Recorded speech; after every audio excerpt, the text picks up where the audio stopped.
आपके समक्ष फिर से एक नए टॉपिक के साथ आए हैं जिसका नाम है संतुलित तथा असंतुलित बल, बैलेंस एंड अनबैलेंस्ड फोर्स। तो चलिए शुरू करेंगे कि आज ये आखिर क्या क्या है। हमने पहले सबसे यूट्यूब चैनल के सबसे पहले वीडियो में हमने फोर्स यानी बल बता दिया था कि ये होता क्या है। आज हम उसके प्रकार पर आए हैं, संतुलित बल और असंतुलित बल क्या होता है। तो वीडियो को बिना स्किप किए पूरा देखिएगा, ज़्यादा लंबा नहीं करेंगे वीडियो। तो चलिए शुरू करते हैं।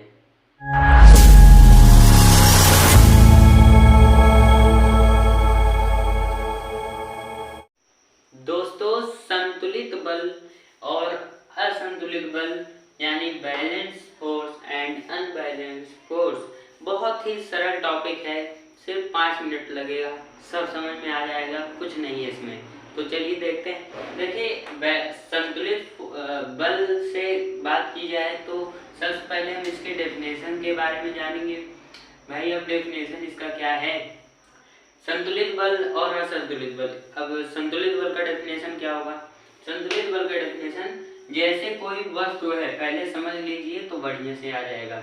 जैसे कोई वस्तु है, यदि वस्तु पर लगाए गए बल, अब कोई वस्तु है उस पर जितने बल लगाए जा रहे हैं, ध्यान से समझिएगा, वस्तु पर जितने बल लगाए जा रहे हैं, चाहे 1 या 2 या 3 या 4, वस्तु पर जितने बल लगाए जा रहे हैं, यदि उसका परिणामी बल, परिमाणी नहीं परिणामी, ध्यान से समझिएगा, यदि उसका परिणामी बल, क्या परिणामी बल, ध्यान से, परिणामी बल 0 हो जाए।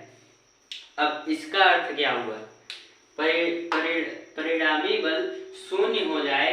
संतुलित बल क्या होता है, जब किसी वस्तु पर लगे सभी बलों का परिणामी बल, परिणामी बल मतलब कोई कार्य आप कर रहे हैं उसका परिणाम क्या निकल रहा है ना।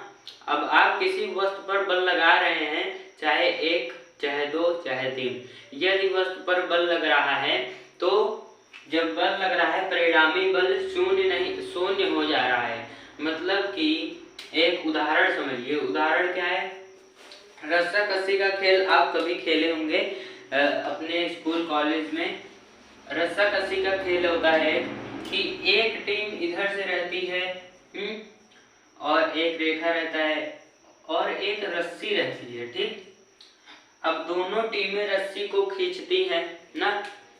अगर ये वाली टीम ए टीम मान लीजिए इसको, अगर ये ए टीम और ये बी टीम, अगर ए टीम 10 न्यूटन का बल लगा रहा है और ये भी 10 न्यूटन का बल लगा रहा है, तो जाहिर सी बात है इनका परिणामी बल 0 हो जा रहा है, कहीं से भी ज्यादा नहीं हो रहा है। परिणामी बल मतलब कि दोनों को आपस में घटा दीजिए। यदि 0 आ रहा है तो समझिए संतुलित बल हो जाएगा, और 0 नहीं आ रहा है तो वही संतुलित। इसका उल्टा है, जैसे असंतुलित क्या है, इसका एकदम उल्टा है। बस देखिए, संतुलित है और वहां सिर्फ असंतुलित है, और इंग्लिश में भी वही है, अनबैलेंस। तो देखिए थोड़ा सा ही अंतर है इसमें। यहाँ पर अब इसका उदाहरण यही सेम, इसका भी है वही इसका भी है, बस थोड़ा थोड़ा अंतर है, वही आपको समझना है। अब डेफिनेशन इसका क्या बनता है, किसी एक वस्तु पर या किसी वस्तु पर लगे हुए सभी बलों का परिणामी बल यदि 0 हो तो क्या हो जाता है, संतुलित बल हो जाता है। बहुत ही सरल था। अब असंतुलित की बात करें, यदि किसी वस्तु पर लगाए गए सभी बलों का परिणामी बल 0 न हो, भाई साहब 0 नहीं होना चाहिए, इसमें 0 हो गया तो ये तो संतुलित हो जाएगा।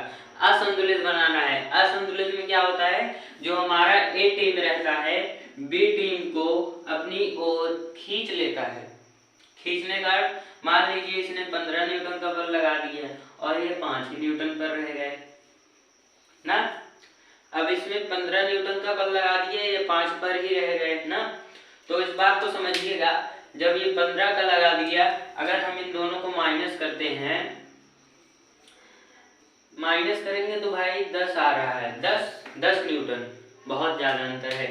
0 नहीं आ रहा है, 0 आएगा तो संतुलित, और 0 के अलावा कोई भी आ रहा है तो असंतुलित। इस प्रकार से आप समझ सकते हैं संतुलित बल और असंतुलित बल क्या होता है।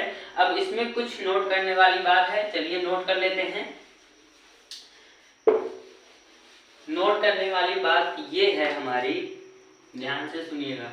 नोट करने वाली बात, पहली बात होती है, अब देखिए संतुलित बल, समझ गए आप। अगर कोई वस्तु पर हम बल लगा रहे हैं तो क्या होगा कि वस्तु का परिणामी बल जो होगा शून्य होगा। अब ध्यान से समझिएगा। अब पहला नोट करने वाली बात यह है, यदि कोई वस्तु गतिमान अवस्था में है, बहुत तेज रफ्तार में आ रहा है, कोई वस्तु है, तो यदि आप उस पर बल लगा रहे हैं, ठीक, तो गतिमान रहेगा। अब इसका अर्थ क्या हुआ? इसका अर्थ यह हुआ संतुलित बल में क्या होता है कि वस्तु का परिणामी बल शून्य हो जाता है। तो जाहिर सी बात है, यदि कोई वस्तु गतिमान अवस्था में है तो संतुलित बल में वो गतिमान में ही रहेगी, यदि वो स्थिर अवस्था में है तो वो स्थिर अवस्था में रहेगी। ये तो सिंपल बात है, यही नोट करने वाली बात है, यही नोट कर लीजिएगा। यदि कोई वस्तु गतिमान अवस्था में है तो गतिमान में रहेगी, यदि स्थिर अवस्था में है तो स्थिर ही रहेगी। और इसमें क्या होगा, ये असंतुलित बल जो होता है भाई साहब, असंतुलित बल ये क्या करता है कि गतिमान वस्तु को, जो गतिमान वस्तु में है, जो गतिमान अवस्था में है, उसे स्थिर कर देता है, उसे स्थिर कर देगा, और जो स्थिर रहेगा उसको गतिमान भी कर देगा। यही नोट करने वाली बात थी, और ज़्यादा कुछ इसमें नहीं है, बहुत ही सरल टॉपिक था। आशा करता हूँ आप लोगों को बढ़िया तरीके से समझ आया होगा। पूरा वीडियो देखने के लिए धन्यवाद। अगर वीडियो अच्छा लगा तो उसको एक लाइक कीजिएगा, चैनल पर पहली बार विजिट हुए तो चैनल को सब्सक्राइब कर लीजिएगा, और शेयर जरूर से जरूर कीजिएगा। क्लास 9th में हो तो कोई बढ़िया टॉपिक हो तो हमको ज़रूर बताइएगा, हम इसको बढ़िया तरीके से बताएंगे। तो चलते हैं, जय हिंद, जय भारत।